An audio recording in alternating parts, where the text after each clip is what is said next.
Itu namanya pengkudusan, prosesi kudus. Dipaksa begitu kan, kalau nggak lu mati. Tuhan marah sama ibu. Kalau ibu tidak mau, anak ibu tidak dapat jodoh, pokoknya hidup ibu tuh menderita sama anak-anak. Dia selalu membawa-bawa Tuhan untuk setiap umatnya itu melakukan hal-hal yang tidak senonoh. Dia bilang, Tuhan sekarang bicara di telinga saya. Pantes nggak seorang pendeta bicara ke jemaat bilang, saya deh kalau ngeliat body kamu. Dia itu memang orang yang licik, orang yang manipulatif, gitu loh. Orang yang selalu merasa dirinya benar. Anak ini diperlakukan tidak senonoh, bapak tirinya itu selalu narik-narik dia kalau lagi kepengen. Papa pernah masukin lewat, aku rasain sakit, rasanya perih banget. 3, 2, 1, close the hordeng. Ya, kembali lagi bersama saya Uya Kuya atau Surya Utama SIP Sarjana Ilmu Politik Universitas Indonesia di LBU Lembaga Bantuan Uya. Sebelum kita mulai hari ini, saya juga ingin meminta doa restu dari penonton saya, karena insya Allah saya maju mencalonkan diri menjadi calon anggota DPR RI dari Partai PAN untuk Dapil Jakarta Selatan, Jakarta Pusat, dan juga untuk seluruh WNI yang ada di luar negeri. Dan juga minta doa restu untuk istri saya yang juga insya Allah maju mencalonkan diri menjadi calon anggota DPRD untuk Dapil 7 Jakarta Selatan, Kecamatan Setiabudi, Kebayoran Lama, Kebayoran Baru, Cilandak, dan Pesanggerahan. Mohon doa restunya. Dan sekarang kita ada seorang pria bernama Joshua dan seorang ibu, ya sebut saja namanya Ibu Siomay. Ya, kita nggak sebut nama sebenarnya karena ini berkaitan dengan kasus pencabulan dan pelecehan seksual, ya, di mana Mas Joshua ini mantan pacarnya dulu dilecehkan dia, Pak? Iya, sempat dilecehin dulu. Oleh? Sama pelaku. Pelaku ini adalah seorang pendeta. Jadi dulu tuh belum jadi pendeta dia. Oke, dulu belum jadi pendeta. Terus dia cuman mimpin kelompok doa kecil lah gitu. Iya. Nah. Oke. Dan ibu ini juga adalah salah satu korbannya. Iya. Total korban berapa yang mengadu? Ibu 6. 6. Ada termasuk anak ibu juga ya? Anak ibu berapa, Bu? 2. 2 orang. Jadi anak ibu 2 dan ibu dan beserta orang lainnya lah ya. Oke, kita lihat dulu ada beritanya nih. Di Kumparan, teror pendeta cabul di Bogor. Akal bulus ritual kudus. Trending, oknum pendeta di gereja di daerah Bogor diduga melakukan pelecehan seksual dengan kedok pengudusan. Ciuman kudus jadi modus utama pendeta di Bogor lecehkan sejumlah jamaat. Oke. Sebetulnya gimana? Awal muasalnya sampai ini terungkap tuh siapa yang ngadu pertama kali? Oke, yang pertama ngadu tuh mantan saya ini, Mas. Oke. Jadi kan dia mantan cerita. Pacar berarti ya? Iya, dia cerita. Itu sebelum putus lah. Dia cerita pokoknya dia pernah ngalamin ya hal pelecehan. Diceritain detail. Jadi sebelumnya dia itu kagak ngerti agama lah. Oke. Jadi KTP lah gitu kan. Nah, waktu pas dia coba ngedalamin agama, ketemulah sama ini di kelompok ini kan. Iya. Nah, dia di omong-omongin ini tuh sebelum lu pacaran, sebelum lu ke jenjang nikah, lu tuh harus dikudusin. Ngomong. Kata si orang ini. Siapa orangnya? Oke. Nah, YB berarti YB. ya? Oke. Iya. Nah, itu kudus lah apa. Nah, itu mungkin yang lebih detailnya dia yang tahu sih. Karena ini kan yang gua denger dari dia gitu. Ya, apa ceritanya ke lu? Oke. Apa aja? Dia pertama dibilang harus kudus dulu, terus nanti harus ada pekudusan. Nah, pekudusan ini yang diceritain ke gue waktu itu cuman udah pokoknya pekudusan. Yeah. Nah, waktu pas diceritain detailnya ternyata pekudusan itu diraba-raba lah badannya. Terus yang paling parah kata dia ini ada tertulisnya juga. Udah dilapor polisi kan? Udah. Oke. Terus juga sampai dia ngejilat si cewek ini gitu. Dijilat. Emang dibuka bajunya? Pengakuannya iya, gitu. Iya. Yang paling parahnya. Iya. Dengan alasan itu harus dikudusin itu sebelum lu jadi sama orang lain. Terus pada saat itu mantan pacar lu diem saja apa? Nah, yang kalau dia cerita sama gue, dia bilang kayak bingung gitu loh. Iya. Gue ketakutan, gue kebingungan, Di satu sisi, gue nggak tahu ada kayak gini nih di agama ini, maksudnya di Kristen. Jadi kita bicara ini oknum ya, karena ada di beberapa agama di negara kita ini ada oknum-oknum seperti ini, tapi ini hanya oknum. Iya, benar. Kita tidak bisa bilang agamanya gitu ya. Justru kita harus luruskan ini supaya oknum ini bisa ditindak ya. Benar. Oke, gimana Nah, terus? Nah udah tuh, terus udah gitu, ini tuh namanya pengkudusan, prosesi kudus. Nah kalau di Alkitab tuh dulu tuh ada kisah gitu loh, Mas. Jadi kayak kalau zaman dulu kalau ada prosesi kudus, lu nggak hormat ya pasti langsung mati gitu loh. Nah dia tuh pakai itu, jadi dibilang kalau lu nggak hormatin ini, ya lu harus mati. Lu harus dikudusin. Ntar kalau mungkin ekstrim kalau zaman dulu langsung mati, sekarang lu nggak bakal dapat jodoh, nggak dapat sukses gitu-gitu. Umur berapa sih YB ini, si pendeta ini? Waktu ngelakuin umur 30-an berarti ya? Atau 40 waktu pas ngelakuin dulu. Berapa umurnya, Bu? Orang ini YB ini? Mungkin sekitar umur 49-50 lah sekitar. Orang ini ya? Pelakunya. Oke, terus? Nah udah, terus udah gitu dipaksa begitu kan, kalau nggak lu mati, ya dia bilang, saya tuh takut. Aku tuh takut, jadi kayak dia merinding, gemeteran, tapi satu sisi katanya sih dia ngerasa, tapi ini kayaknya salah nih. Kayaknya salah, masa begini? Kayak gue sebelumnya nggak ngedalamin agama, nggak pernah diginiin gitu kan. Mungkin dia hati nuraninya ngomong gitu ya. Nah, akhirnya dia ngeberaniin diri, waktu pas kuliah di Bandung, kita kuliah di Bandung, dia curhat ke gereja lokal di Bandung. Iya. Curhat ke pendeta di sana, dikasih tahu lah. Nggak ada kayak gitu di agama manapun. Ya karena walaupun saya Muslim, istri saya Islam, ya kita Islam berdua. Mertua saya, bapak ibunya Astrid itu Kristen. Kita beda agama. Astrid kan mualaf ya. Dan orang tuanya Astrid juga pendoa. Dan teman-temannya semua pendeta-pendeta ya dari seluruh Indonesia. Jadi sebelum kasus ini kan dia juga tanya kan, emang nggak ada kayak begitu gitu kan.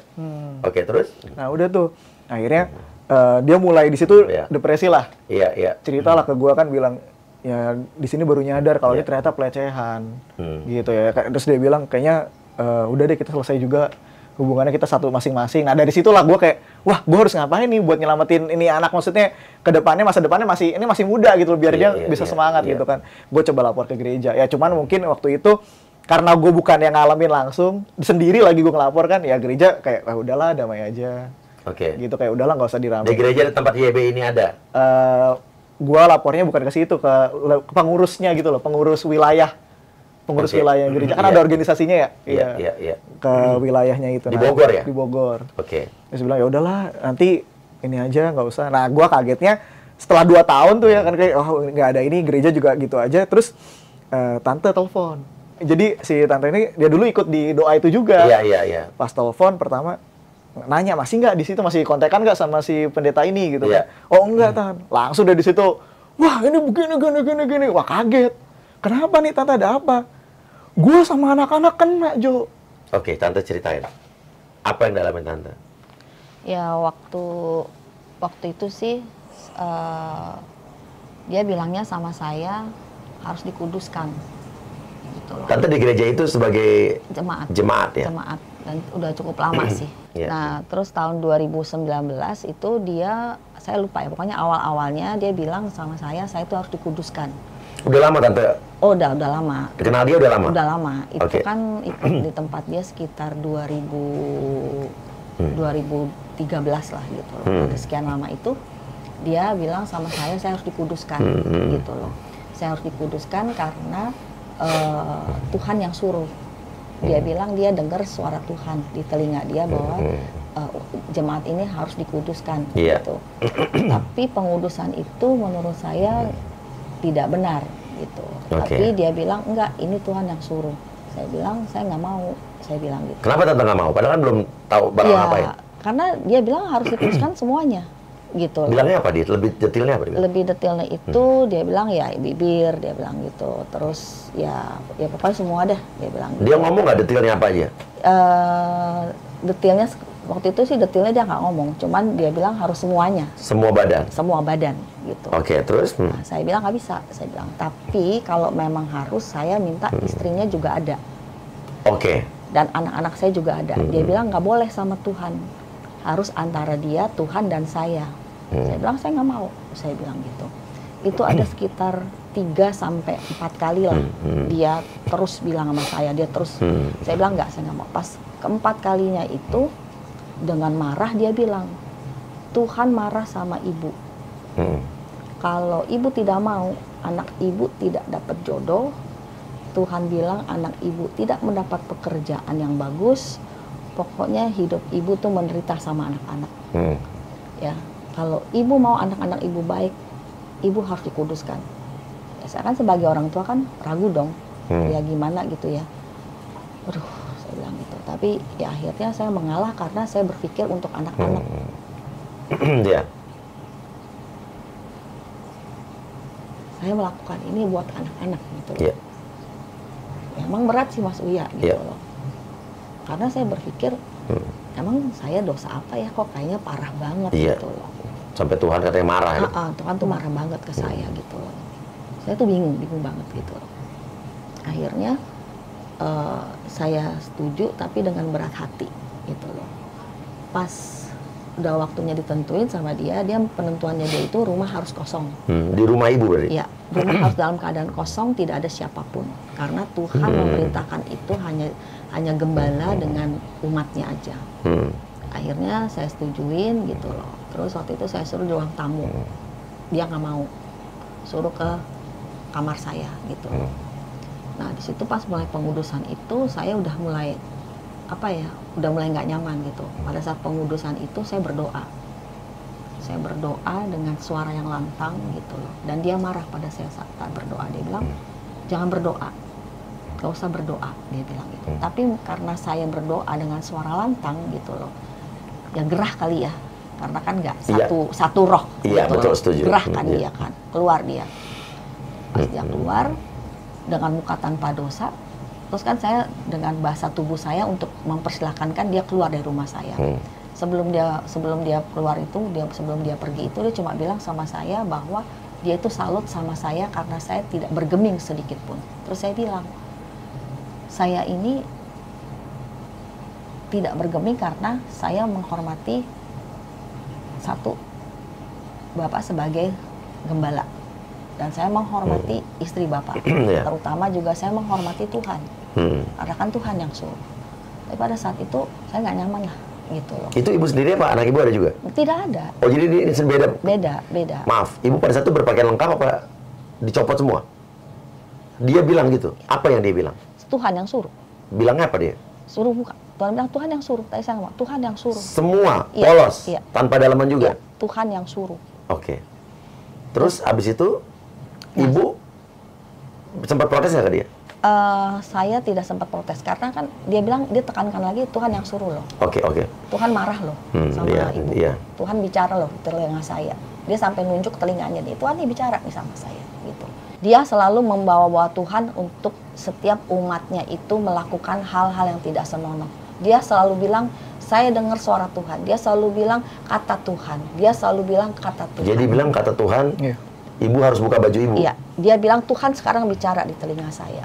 Terus? Nah, udah itu akhirnya setelah kejadian itu entah gimana saya bisa lupa, saya sibuk dengan urusan saya, pekerjaan saya gitu loh. Singkat cerita, pas di tahun Oke, sebentar, saya potong dulu. Pada saat dia melakukan proses pengkudusan ya, dia meraba-raba. Iya. Apa aja yang dilakukan, Bu? Gitu loh. Saya gitu loh. Cuman dia raba, dia korek-korek segala macam. Pakai tangan ya? Iya. Ya dia bilang nih Tuhan suruh menguduskan, Tuhan suruh menguduskan dia bilang. Tapi jadi bibir sampai yang iya, bagian bawah iya. diraba apa diapain? Dipakai tangan, dikorek sama dia. Dikorek sama iya. dia. Oke. Waduh, nggak apa. Iya, saya ngerti apa yang ibu rasakan. Trauma lagi gitu. Iya. Ya, itu sih cuman pada waktu itu saya berpikir kok apa saya sekotor ini gitu loh. Iya. Ya udahlah, kalau memang Tuhan yang suruh, Tuhan berpandangan bahwa saya ini tidak benar, ini tidak kudus, ya sudah gitu loh. Dan setelah itu entah gimana akhirnya saya lupa. Iya. Saya lupa dengan ini karena saya sibuk dengan urusan pekerjaan gitu. Singkat cerita itu 2019, 2020. Nah, dia punya cara dia khotbah itu sudah makin lama, sudah menurut saya makin tidak benar. Apa yang menurut ibu tidak benar? Mengenai uang, dia selalu menekankan jemaat uang. Gitu loh. Apa yang dia bilang? perpuluhan harus 20% lah, gitu loh. Terus kalau apa-apa lebih baik kasih ke Tuhan lah, gitu. Pokoknya semuanya berbau yang tidak, menurut saya tidak bagus lah, gitu loh. Singkat cerita lagi, nggak tahu nih di tahun 2021 saya lihat ini, setiap di mimbar itu yang namanya pendeta kan harusnya di mimbar itu hanya berbicara mengenai arti apa ya, kayak Alkitab atau apa gitu. Jadi sebelum dia berkhotbah itu, dia selalu menjelek-jelekan orang. Misalnya gini, dia jelekin salah satu pendeta siapa, dia jelekin Joshua gitu loh, jelekin mantannya Joshua, pokoknya siapa aja lah gitu loh. Kadang-kadang keluarganya pun dia jelekin, entah istrinya itu, entah anak tirinya dia jelek. Iya apa aja, dia bilang anaknya dia nggak bener lah, nggak mau banyak doa lah, Tuhan bilang anaknya dia masuk neraka lah. Jadi saya lihat kok ini aneh gitu loh. Saya bilang gimana ya ini pendeta kayak gini, kok ngebangun rumah tangganya seperti ini gitu loh. Wah kacau nih, sampai pernah tuh istrinya itu nangis gitu loh, karena dia tuh menjelekkan istrinya tuh luar biasa di depan jemaat. Apa dibilang katanya? Ya pokoknya istrinya dia bilang, waktu itu dia bilang, seingat saya istrinya itu dibilang istrinya selingkuh lah, padahal kan enggak gitu loh. Istrinya pokoknya nggak apa ya namanya, yang dia ucapin itu nggak pantas lah. Oke, pada saat itu Joshua sudah tidak ada, sudah. Tapi dia sudah memviralkan itu ya? Belum. Joshua belum melaporkan itu. Belum. Itu saya pada waktu itu masih berjemaat di situ. Setelah itu saya lihat, wah ini udah tidak benar ini, pendeta seperti ini nggak benar gitu ya. Hati kecil saya berbicara, saya keluar dari tempat ini. Nah, saya keluar dari tempat itu bulan akhir Juli saya keluar. Saya tidak mau lagi beribadah di situ, gitu ya. Tapi saya tidak mau bicara sama anak-anak saya. Saya simpen dalam hati saya, gitu. Saya aja. Ya. Anak-anak ibu juga ibadah di sana ya? Masih, ya. Terus istri tanya sama saya kenapa, apa sakit apa enggak, saya nggak jawab. Pendeta cabul itu WA saya, nanya kabar saya bagaimana, ada apa dengan ibu. Saya tidak jawab, langsung saya blok, gitu loh. Nah akhirnya anak saya kan curiga kan, kenapa ini, gitu loh. Akhirnya saya mau cerita gimana gitu ya. Akhirnya saya buka, kenapa saya tidak mau. Begitu saya cerita sama anak-anak saya, kaget. Anak-anak saya. Gitu. Rupanya mereka juga kena. Ibu akhirnya cerita ya? Ya, cerita. Kenapa? Saya harus punya alasan yang tepat kan. Saya bilang, ini udah nggak benar, saya bilang gitu. Jadi pada saat kita bergereja di situ, dia tuh selalu menceritakan Tuhan itu betapa, jadi menurut saya ya, jadi saya beranggapan bahwa Tuhan itu terlalu ketat, Tuhan itu terlalu apa ya, kayak jahat banget gitu loh. Jadi kita nggak boleh begini, nggak boleh begitu gitu loh. Kita nggak boleh ke salon, kita nggak boleh foya-foya gitu loh. Daripada ke salon atau foya-foya, lebih baik uangnya dikasih ke Tuhan ya. Kalau dikasih ke Tuhan kan otomatis kasih ke dia kan. Ibu gitu sering ngasih uang berarti waktu itu? Iya. Saya donatur di situ. Saya donatur di situ, gitu loh. Dan semenjak itu akhirnya. Oke, ibu cerita ke anak-anak ibu. Iya, saya anak ibu langsung cerita. Iya, akhirnya anak saya cerita. Apa yang diceritakan anak ibu? Dia bilang dia juga kena. Apa katanya terjadi sama yang ibu? Terjadi sama dia itu ada yang memang disuruh ya dikuduskan ini aja bibirnya. Bibirnya aja. Bibirnya aja. Diapain sama dia? Bilang harus dikuduskan. Aja apa? Iya, di kelumat. Di kelumat. Iya. Oke, tangannya dia pada saat itu? Enggak. Oke. Gitu loh. Tapi kan anak segitu kan nggak pantas lah. Umur berapa anak ibu? Ya mungkin waktu itu masih sekitar 20 ya. Oke, terus anak ibu satu lagi pengakuannya apa? Kalau dia hampir, tapi dia tidak mau. Tapi dikejar-kejar terus gitu loh. Apa katanya? Ya harus dikuduskan, harus dibuka semuanya bibirnya apanya. Anak saya yang satu tidak mau. Dikejar terus, tetap dia tidak mau gitu loh. Nah, juga diancam. Gitu loh, diancamnya ya lo nggak bakal dapat berkat lo dari Tuhan, lo nggak bakal dapat jodoh lo, lo nggak dapat pekerjaan yang bagus, lo nggak punya rezeki dari Tuhan. So, jawab anak saya cuma jawab ya nggak apa-apa, terserah Tuhan, dia yang punya kok, dia mau kasih boleh, enggak juga nggak apa-apa gitu loh. Nah terus ada kasih lihat lagi WA yang tidak benar, pantas nggak seorang pendeta bicara ke jemaat bilang saya hormat deh kalau ngeliat body kamu. Ada buktinya? Nggak, langsung dihapus sama dia. Oke, iya. Dia itu memang orang yang licik, orang yang manipulatif, gitu loh. orang yang selalu merasa dirinya benar. Iya, iya. Gitu loh. Dan dia tahu namanya, dia pernah jadi seorang preman ya kalau menurut saya gitu ya. Pernah jadi orang yang tidak benar, bukannya bertambah bertobat, malah tambah ngaco gitu loh. Apalagi dia selalu di dalam khotbah itu selalu untuk menjelekkan orang-orang, selalu membawa nama Tuhan, bahwa dia bilang Tuhan yang suruh, Tuhan yang kasih tahu gitu loh. Makanya saya pikir kok saya pernah bergereja, maksudnya pernah ibadah di tempat lain, nggak pernah deh ada satu pendeta pun yang menjelek-jelekan orang tuh nggak ada. Iyalah. Nggak ada harus sama sekali. Sana, ya. Iya. Terus nggak pernah ada selalu pendeta yang bilang saya dengar loh suara Tuhan.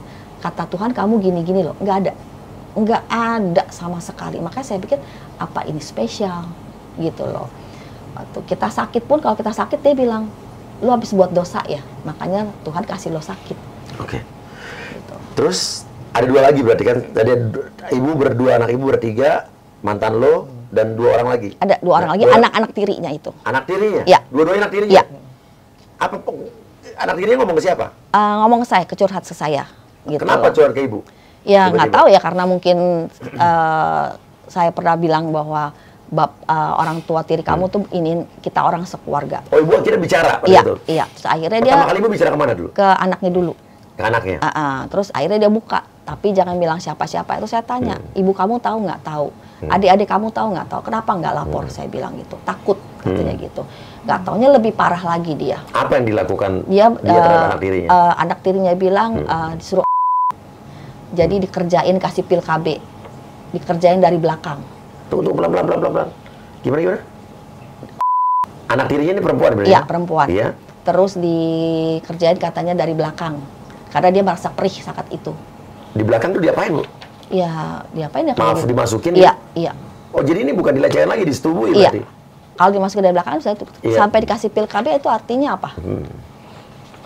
Gitu loh. Saya tanya, emang ibu kamu nggak tahu? Nggak ada, lagi pada kerja. Di rumah nggak ada orang.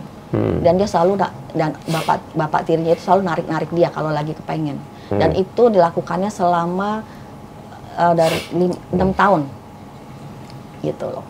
Dan dia umur belasan tahun dong? Iya, masih di bawah umur kan itu. Dari SMA kelas 2. Bahkan adiknya pun katanya waktu SMP juga kena. Cuman dia tidak jelaskan kenanya itu seperti apa gitu. Saya tanya, ibu kamu tahu? Tapi tidak mau melapor. Jadi saya tangkap ibunya ini membela. Kan ibunya seorang guru. Iya. Jadi menutup aib. Guru di Bogor? Iya. Guru apa nih? SMA? SD. Guru Gitu SD? loh. Ya. Jadi dia tahu itu anak-anaknya kena. Dia nggak mau lapor. Bahkan Tunggu, bawa. Maksud ini anak tiri berarti ini anaknya siapa, Bu? anaknya si ibu. Oh, jadi ibu ini nikah dengan membawa anak? Iya. Dengan pendeta ini? Iya. Anak-anak ini anak kandung ibu ini? Iya. Tapi ibunya diem aja? Diam aja. Waduh. Hebat kan? Iya. Di situ saya nggak terima. Makanya saya bilang, kalau ibunya itu bertindak dari awal, nggak mungkin dong jemaat kena. Ya nggak? Tapi karena dia diam aja, leluasalah. Dengan gayanya dan selalu membawa nama-nama Tuhan. Bahwa ini Tuhan loh yang suruh. Gitu loh. Sampai anak itu di mukanya dilempar pakai helm juga pernah, ibunya tahu. Kenapa dilempar helm? Nggak tahu, dia nggak cerita detail kenapanya gitu. Pokoknya marah lah karena dia pulang kuliahnya malam gitu loh. Oke, ini apa? Chat apa, Bu? Ini bukti chatnya nih. Bisa Ibu bacain? Ini chat, berarti anaknya pendeta itu chat ke Ibu ya? Iya. Aku pernah dilecehkan tante dari SMA. Jangan cerita-cerita ya. Ini hanya keluarga kami dan tante yang tahu. Ditampar, dilempar pakai helm pas ketahuan pulang malam, pas ketahuan pacaran sama Muslim. Terus di sini, oh dia bilang juga kena pas adiknya si juga kena pas SMP. Saya tanya, mama kamu tahu nggak? Tahu. Dia bilang gitu. Kok nggak lapor polisi? Saya bilang gitu. Dia bilang nggak berani tante. Dia bilang gitu. Terus di sini ada lagi. Jadi anak ini diperlakukan tidak senonoh oleh bapak tirinya itu setelah masih SMA. Dia bilang dia digosok-gosok gitu. Dan papa pernah masukin lewat. Aku rasain sakit. Dan aku nggak tahu beneran udah perawan apa belum, tapi rasanya perih banget. Dia bilang aku belum pernah cek ke dokter, nggak tahu ini perawan atau masih perawan atau sudah tidak lagi. Dia bilang begitu. Nah parahnya banget, tapi itu parah banget tante. Dan papa lakukan pas keadaan rumah kosong. Jadi selama 5 tahun dia dipermainkan sama si bapaknya, bapak tirinya, bukan bapak kandungnya dia. Iya, Pak. Dan mungkin tante karena aku bertahun-tahun dibodohin, jadi aku percaya aja. Dia bilang begitu. Iya, aku selama 5 tahun dipermainkan sama papa tante. Dia bilang gitu. Dia berulang-ulang, janji nggak ulang lagi, tapi dia ulang-ulang terus, dia bilang begitu. Tetap diulang terus. Berhentinya itu berhentinya itu tahun 2016 bulan Juni, baru dia berhenti dipermainkannya. Jadi dari 2011 sampai 2016, jadi selama 5 tahun. Terus dia bilang dimasukin ke mulut kamu juga, iya tante, sering dia bilang. Kalau papa lagi kepengen. Makanya aku nggak tahu ini masih perawan atau enggak, dia bilang gitu. Terus benar-benar keterlaluan. Terus pernah sepertinya waktu itu aku disuruh ke tembok dan dia masukin lewat dan aku nggak tahu itu sakit, dia bilang gitu. Dan aku dikasih pil kecil dan setelah itu aku dikasih pil kecil sama papa. Terus rasa basah di dia bilang gitu. Dan aku juga dimasukin itu papa ke mulut. Terus saya tanya, mulut kamu serius nggak bohong? Nggak tante. Ya udah itu aja sih. Oke, bukti chat ini masih ada ya? Masih. Masih disimpan ya? Masih. Oke. Kalau pacar kamu ceritanya separah ini nggak? Enggak. Ya. Tapi dia waktu nulis tulisan ceritanya kayak gimana detailnya, katanya parah ya tante. Saya nggak berani. Ada tulisannya. Ada. Gue nggak berani baca deh. Ada di sini. Nah ini. Ini tulis ke siapa? Nulis ke... Enggak, itu buat kronologis di bawah pengacara. Ke polisi. Ke pengacara dia nulis. Oke, pada tahun 2014 bulan Juni, pendeta YB menyuruh saya datang ke rumahnya. Oh, dia suruh datang ke rumahnya ya? Oh iya, di situ dibilangnya tuh sempat izin ke gue dulu masih pacaran kan? Iya. Bilangnya mau didoain pekudusan. Gitu. Oke, saya datang memakai kaos warna ini itu dan seragam sekolah ya. Pada saat itu rumah dalam kondisi sepi. Hanya ada pendeta YB ini dan ayah mertua yang bersangkutan. Kemudian menyambut dan menyuruh saya untuk masuk ke dalam rumah saya. Pendeta mengobrol dan membahas firman Tuhan yang kemudian dikaitkan dengan pengkudusan. Lalu menyuruh masuk ke kamar anak tiri keduanya. Terus ayah mertua yang bersangkutan, di dalam ruangan tersebut kosong. Tidak lama setelah saya masuk, yang bersangkutan masuk. Dan di situ yang bersangkutan mulai memeluk dan mencibir saya sambil berkata, "Papa kangen nak." Setelah mencibir saya, pendeta mengatakan bahwa beliau akan memulai ritual untuk pengkudusan, yaitu dengan cara menjilat dan menaruh tangannya di saya. Di sini saya hanya taat dan diam saja. Setelah menjilati kedua saya, yang bersangkutan meraba saya dari luar. Ketika melakukan hal tersebut, beliau berkata, "Bapak kuduskan anak ini." Setelah selesai, beliau kembali mencibir bibir saya sambil pelan-pelan merebahkan saya di atas lantai. Dalam hal ini, posisi beliau ada di atas menimpa saya dan saya di bawahnya. Beliau tetap mencibir bibir saya sambil menggesekkan secara perlahan. Kemudian saya mencoba untuk mendorong sedikit yang bersangkutan pun berhenti. Ini surat pernyataan ya, untuk ke polisi ya. Oke. Saya dan pendeta sudah sering berciuman sebelum kejadian nomor 1. Alasannya adalah pengkudusan dan layak mendapatkan karunia bernubuat. Apa tuh? Kami sering melakukan hal ini di salon tembus belakang, di jalan tembus belakang, gedung BCA Bayur. Lokasi ini dekat dengan gereja GPDIA gitu kan. Pada waktu itu pendeta masih menjadi pengerja di gereja ini Bogor ya. Sehingga untuk melakukan hal tersebut, pendeta mengajak saya ke tempat yang sepi dekat gereja dan berlokasi di Jalan Tembus. Selain lokasi ini, kami juga pernah di dalam mobil Camry hitam milik ibu saya. Saat itu persekutuan doa kami telah selesai melaksanakan doa semalaman di rumah ini di perumahan Villa Indah ini. Beliau meminta saya untuk masuk ke dalam mobil ibu saya yang saya kendarai. Alasannya adalah untuk mengobrol sesuatu yang sangat private. Wah, ini sih modusnya keterlaluan sih. Saya masuk ke dalam mobil dan duduk di kursi depan untuk penumpang. Beliau kemudian masuk ke dalam mobil dan duduk di belakang. Di sini beliau meminta saya untuk pindah ke kursi belakang. Dan saya pun pindah. Beliau kemudian memeluk dan mencium bibir saya sambil berkata, "Papa kangen nak," dan sebagainya. Setelah kejadian nomor 1 terjadi, pendeta ini telah beberapa kali menawarkan pengkudusan kepada saya. Awalnya beliau mengatakan bahwa pengkudusan harus dilakukan dengan menjilat dan kemarin saya dan seraya langsung tanpa perantara. Saya menolak dan menanyakan cara lain dalam melakukan pengkudusan. Beliau kemudian berkata bahwa akan membawa hal tersebut dalam doa dan mencoba untuk menawar kepada Tuhan. Pada akhirnya beliau berkata bahwa Tuhan mengizinkan agar hanya saya saja yang dijilati. Untuk bagian saya hanya perlu mandi dengan air yang telah disediakan oleh beliau. Demikian surat pernyataan dibuat sesungguhnya untuk dijadikan perhatian atas perhatian kerjasama dan ucapkan terima kasih. 2021. Wah, ini sih harus ditindak. Saya kawal kasus ini, Bu. Ibu udah ada pengacaranya? Sekarang Kan Ibu udah ngelaporin ke polisi kan? udah lama kan. Ada pengacara pada saat itu? Pada situ ada. Oke. Apa polisi udah melakukan apa? Ini di Polres Bogor ya? Iya. Kabupaten berarti? Iya, iya. Di Cibinong berarti ya? Iya. Oke, apa yang sudah dilakukan polisi? Udah interview saya, kita semua Undangan korban sudah ada? udah. Sama terakhir interview siapa teh? Si pelaku ini. Pelaku udah dipanggil? Sudah dipanggil. Terus? Ya sudah, sampai sekarang ini belum lagi sih. Belum lagi. Oke, nanti saya telepon Kasat Reskrimnya, Bu ya? Iya. Ya, Kasat Reskrim Polres, atau saya bisa telepon langsung Kapolda Jawa Barat juga. Tapi ini sih juga perlu istrinya juga sih, karena kalau dia dari awal sudah menghalangi, sekarang anak, Iya. kan aneh. Seorang ibu kok bisa sih, gitu loh. Kalau dia dari awal sudah menghalau, ya nggak akan kejadian kan. Iya.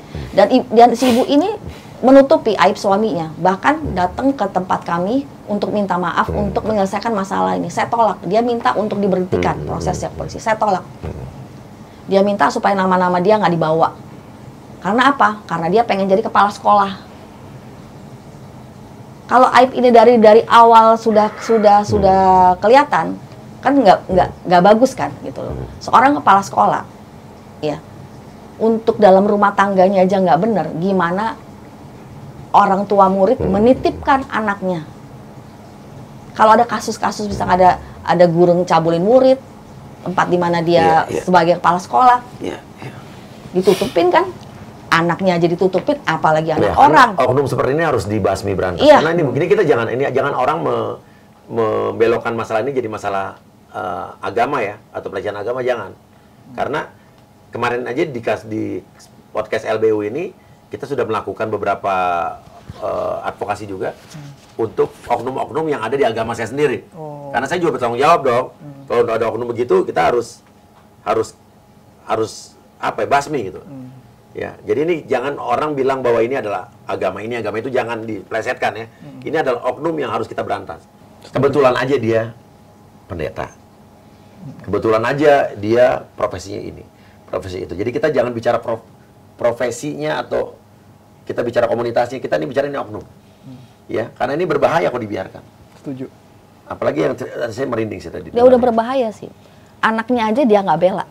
Makanya kenallah semua jemaat-jemaat. Itu semua hampir kenal, cuma kebanyakan ini baru 6 orang yang bicara ya? Tapi yang sebenarnya sih ada satu lagi. Ada satu lagi, tapi dia udah langsung keluar dari tempat itu. Kena juga sih dicabulin. Iya. Gitu. Umur berapa ini orang? Ya masih, kalau nggak salah masih kuliah lah, kalau nggak salah. Tapi akhirnya dia keluar dari tempat ini. Oke. Kita taunya belakangan karena dia bicara. Gitu. Oke. Sama polisi belum ada kabar lagi? Belum sih. Kenapa? Terakhir apa? Ada pengembangan terakhir itu kemarin bulan Maret memanggil saya karena Maret tahun ini ya? Untuk merevisi yang dari psikolog. Oke, psikolog udah mewawancara. Sudah. Jadi ada yang salah apanya saya lupa juga sih gitu. Jadi ada yang direvisi aja gitu loh. Nanti mereka bilang nanti kita proses lagi. Ya sudah gitu. Oke, nanti kita coba pantau ya Bu ya. Ibu sekarang pengacaranya masih yang lama? Udah enggak. Kenapa? Ngundurin diri kan itu ada surat itu. Ngundurin diri sih, nggak tahu juga. Pengacara ngundurin diri? Nanti saya yang siapin pengacaranya Bu ya, gratis ya. Ya. Makasih banyak. Oke. Makasih banyak Mas. Oke. Dan ada ancaman nggak selama kamu berbicara soal ini? lebih tepatnya jadi kayak ditekan supaya nggak usah nggak usah rame lah gitu loh sebenarnya. Siapa yang menekan? Ya ada oknum orang gereja gitu. Bilang apa? Lebih kayak ini kan kalau kayak gini kan jadinya jelekin Kristen, tapi kan kalau nah makanya ini yang saya bilang tadi, jangan bicara Kristen, jangan bicara Islam, jangan bicara apa, ini kita harus berpikir dewasa nih. Bener. Dalam hal ini. Iya. Ini manusianya, oknumnya. Iya. Karena kebetulan aja ini pendeta. Bener. Kan di beberapa, saya Islam, tapi di beberapa kasus yang kita kawal kemarin kan kita juga memberantas oknum-oknum yang kebetulan dia pemuka agama saya juga ada, tapi kan ini bukan bicara Islam, bukan Kristennya. Ya kan kita harus berpikir sehat nih. Ya. Ya, orangnya. Karena ini bahaya kalau dibiarin nih. Terus setuju. Nah, terus ya kalau bisa nggak usah lah, nggak usah sampai rame-rame. Udah ntar kan kalau di kita kan dibilang apa harus mengampuni musuh ya. Tapi dalam hati kecil saya bilang kayak iya ngampuni musuh, tapi kan tindakannya apa iya, dari mereka sendiri? Biar nggak lanjut nih gitu loh. Masalahnya kan kalau nggak, dia harus lanjut ini. Iya. Kasus ini. Iya, maksudnya kan kalau misalkan dibiarin terus ntar dia masih jadi pendeta, oke dia keluar dari organisasi X, gereja X. Ntar dia tetap jadi pendeta di mana ada lagi korban. Takutnya kan begitu. Nah makanya kemarin dan kamu sendiri Kristen kan? Iya. Dan tante juga bilang ya kalau bisa jangan sampai dia jadi pendeta lagi. Ya oke lah, nggak terserah lah dia mau jadi pendeta mau jadi apa. Tapi kalau bisa jangan ada korban lagi gitu. Apalagi ngomonginnya tuh dari awal, makanya kan dulu gua pas awal-awal belum ada tante ini, ya gua di situ jemaat yang awal-awalnya. Itu dia dari awal bilang Tuhan yang ngomong sama saya, Tuhan yang ngomong sama saya, Tuhan yang ngomongnya tuh gitu mulu. Ya kita anak-anak yang baru pengen tahu agama, dia ngomongin kayak gitu kan kayak, wih keren banget ini pendeta gitu kan. Dapat suara Tuhan langsung. Ya mungkin ada yang seperti itu yang punya karunia, gue nggak nyalahin yang punya gitu ya. Tapi dia kayak gitu dipakai buat yang nggak bener kayak gini. Oke. Apa lagi? Tekanan dari siapa lagi? Jujur aja ngomong. Terus dari apa betul, bisa tekanan, bisa intimidasi, bisa arahan apa? Kalau yang dari medsos paling yang kemarin habis viral itu, ya mungkin netizen juga nggak tahu ya gitu, nggak tahu. Jadi kayak nyerangnya jangan asal ngomong ya. Gue nggak asal ngomong, korbannya sendiri yang ngasih keterangan gitu kan kalau mau ngomong. Kamu udah lapor polisi kan? Udah gitu kan. Ini dong buktiin di sini, ini laporan polisi kan ada kata di sana kan nggak boleh, kata di polisi ada surat-surat yang nggak boleh kita upload juga kan. Iya. Nah ya kali gue kan bingung ya gue nggak ngerti hukum, takutnya salah-salah, udahlah kata gue diem aja lah biar lu semua ntar ngelihat ini korbannya sendiri yang ngomong gitu, yang ini gue takut salah-salah. Terus udah gitu paling bukan tekanan sih, tapi lebih tepatnya kan waktu pas viral itu mungkin netizen salah ngerti juga. Jadi ini kan pelakunya ini dia tuh kayak mahasiswa praktek gitu loh, mahasiswa praktek yang ditempati di gereja X gitu kan. Nah orang-orang pada ngiranya gereja ini nih yang kena, pendetanya gereja X ini yang ngelakuin gitu. Nah jadi gereja ini bilang malah sebenarnya banyak bantu gereja ini gitu, yang ngebantu tante, ngasih dukungan curhat lah yang gitu, nemenin itu dari pendeta di situ. Tapi yang dari medsos pada bilang wah ini gereja ini nih yang ngelakuin, aduh kasihan banget deh itu di situ. Ya paling dari situ kayak bilang kalau bisa nggak usah ini lagi. Makanya, tapi kita bukan, jangan begitu caranya, bukan berarti kita harus nyetop kasus ini. Kita harus tegakkan keadilan, orang ini harus dapat hukuman.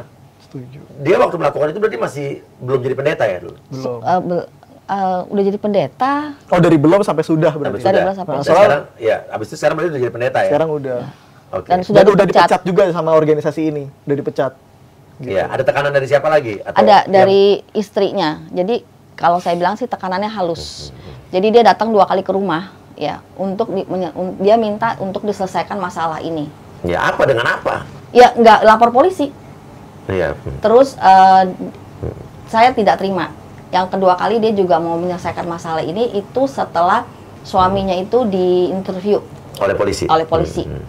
Itu tanggal 6 November dia datang ke rumah malam-malam, tapi saya tidak mau. Saya tidak buka pintu karena dia bilang dia mau menyelesaikan masalah ini. Jadi ya mungkin dia tahu ya karena sebentar lagi dia jadi kepala sekolah gitu loh. Dan itu yang saya nggak terima. Tapi dia mau jadi kepala sekolah itu juga memang bukan urusan saya sih, terserah dia gitu loh. Tapi kenapa dia tutupin untuk kepentingan pribadinya gitu loh. Padahal hal itu sudah dilakukan oleh suaminya ya terhadap anaknya sendiri. Terhadap anak sendiri. Dia tahu nggak? Tahu. Seorang ibu tahu loh, anaknya dilecehkan, dikasih pil KB, dari belakang, tahu loh. Tapi kok bisa gitu loh. Salah satu anak korban juga pernah curhat ke kita sih, bilang mamanya emang takut. Bilang kita hadepin inilah, kita doa aja, kita serahin sama Tuhan, kita nggak usah banyak tindak-tindak gimana. apa namanya, takutnya gimana gitu loh. Gimana apa? Yang kakak ngerti. Nah takutnya apa kekerasan, apa gue nggak tahu ya. Tapi kan yang dibilang sama anak tiri yang tuh curhat ke kita pas awal-awal itu, mamanya ketakutan. Nah jadi yang gue pikir mungkin mamanya kayak gitu karena takut nanti diancam kah sama suami atau apa, kita nggak tahu. Gitu. Tapi kan itu Mas Uya berbahaya kan. Akhirnya berbahaya merembet kemana-mana gitu loh. Kalau awalnya istrinya sudah mencegah, kan dia tahu kan. Harusnya dia tahu sebagai pendeta, sebagai istri pendeta tuh harus bagaimana gitu loh. Jadi ya yang saya anggap ya dia egois. Dari oknum pendeta ini ada ngomongin ibu setelah ini? Setelah ini kasus jalan? Oh, oknum itu dia nggak berani telepon saya, nggak berani. Untuk ketemu saya juga dia nggak berani. Itu juga yang lucu, harusnya kan kalau dia ngerasa dia bener, harusnya dia juga menuntut balik. Iya, menuntut balik kan. Dia ngomong lah sesuatu apa yang buat ini yang mau benerin, tapi nggak ada. Dan malah waktu pas yang wartawan Kumparan juga pernah ke sana dari apa namanya, ke organisasi gereja ya, orang organisasi bilang apa namanya, dia sempat ngaku ke organisasi yang pernah ngelakuin, makanya dipecat. Ada Jadi sih. dipecat dari organisasi gereja ini? Iya. Oke. Karena dia udah ngakuin di situ. Dari GP apa tadi itu ya? Iya. Udah nggak di situ ya? Udah nggak di situ. Iya. Gerejanya sih nggak salah. Di Bogor, iyalah gereja nggak salah, agamanya nggak salah, gerejanya nggak salah. Ini oknumnya. Iya. Gitu. Nah tapi malah kesini, padahal di situ ngaku kan, makanya dia dipecat. Pas kesini dia bikin berita-berita nggak Apa bener. aja? Dia bilang korban yang minta telanjang waktu pengudusan itu. Oh, dibilang justru korban minta tanya. Iya. Gimana ceritanya korban? Dan dia juga tidak bicara, dan dia gosipnya itu yang dia lontarkan itu bukan hanya ke polisi tapi kepada gereja. Dia bilang korban yang minta telanjang. Oke, terus? Ya udah itu aja. Jadi kan korban nggak terima dong. Dan dia fitnah tuh ke beberapa gereja di tempat ini. Sekarang dia masih jadi pendeta nggak? Masih atau enggak ya saya nggak tahu, tapi di gereja ini dia sudah dikeluarkan dengan tidak hormat. Oke, harus cerita lagi nih. Dia sudah dikeluarkan dengan tidak hormat gitu loh. Iya. Karena kan ya kasihan kan gereja ini kan tidak pernah mengajarkan seperti hal apa yang itu. dilakukan gereja ini benar. Iya, tidak pernah. Dengan tidak hormat. Tidak dengan hormat. Iya kan? Ada suratnya. Ini langkah yang benar. Nah, sekarang tinggal kita lihat polisi bagaimana menyelesaikan kasus ini. Dari polisi ada mungkin bilang damai aja atau mungkin lanjutkan gitu. Mungkin tante. Oh enggak, kalau polisi tidak bicara apa-apa sih. Iya. Dia tidak bicara damai, tidak bicara apa-apa. Iya. Tetap aja gitu loh. Iya. Kemarin yang terakhir saya datang dia bilang tunggu ya tante, nanti kita ini lagi, itu aja sih. Iya, ini kita coba bantu cek ya. Dia tidak bicara apa-apa, hanya dia bilang nanti kita lanjutin, itu aja. Saya bingung pertanyaannya, pengacaranya kenapa mundur ya? Saya juga nggak tahu. Gitu loh. Oke. Ya udah. Silakan kasih komentar. Mungkin kalau ada yang mengetahui lagi tentang kasus yang ini, gitu kan ya. Mungkin yang pernah mengalami kejadian yang sama, serupa gitu ya. Mirip dengan kasus ini, ya. Kabari saya. Ya. Dan Joshua, kamu pernah merasa terancam waktu? Ya paling tekanan dari netizen aja sih kan. Netizen mau netizen tuh kan ada netizen yang benar-benar netizen. Ada netizen yang buzzer. Ya, ada netizen yang juga dipersiapkan oleh lawan kita juga ada. Jadi nggak usah ambil pusing gitu. Oke, siap Mas. Ya, selama kamu selagi kalau benar, selagi orang benar itu berani, jangan pernah takut. Ya. Iya, siap. Jadi kan makanya waktu itu berani karena udah ini aja sama korbannya ini kan ini ya, tapi identitasnya kita samarin gitu. Iya, oke.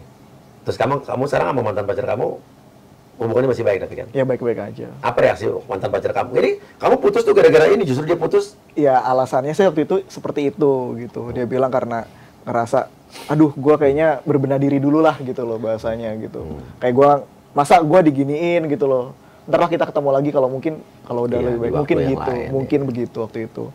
Ya udah, terus singkat cerita, kagetnya tuh waktu pas tiba-tiba si tante telepon, wah kena, anak-anaknya kena, lah jangan-jangan yang lain kena juga, makanya tante coba konfirmasi, telepon lagi ke yang lain, buat konfirmasi ya ternyata bener kan ada yang kena, tapi nggak berani buat ke polisi. Yang berani ya yang ini aja yang ngasih keterangan ini gitu. Iya, 6 orang ini total ya. Ya udah, oke tante. Terima kasih udah berani untuk mengungkap ini. Kamu terima kasih juga Joshua, walaupun kamu tidak ada hubungan saudara dengan mantan pacar kamu, tidak ada hubungan saudara dengan ibu ini juga, tapi kamu tetap mengawal kasus ini. Kita butuh orang-orang yang berani membela kebenaran. Ya, selagi kebenaran itu memang ada dan bisa dibuktikan. Bukan kebenaran yang sifatnya hoax atau dibuat-buat untuk menjatuhkan orang. Ini yang kalian lakukan bukan bermaksud untuk menjatuhkan pribadi seseorang, secara tendensius menyerang orang, tapi ini adalah demi kebaikan, agar tidak ada korban-korban yang lain, betul Tante? Amin. Iya, betul. Ya? Dan Lembaga Bantuan UIA LBU akan selalu mendampingi kalian-kalian yang merasa kalian ingin juga membela kebenaran dan keadilan. Makasih banyak Mas. Ya, jangan pernah takut ya untuk berbuat sesuatu selagi itu adalah kebenaran. Ya. Terima kasih banyak ya. Saya pamit dulu. Wassalamualaikum warahmatullahi wabarakatuh. Tuhan jaga kita semua. Oh.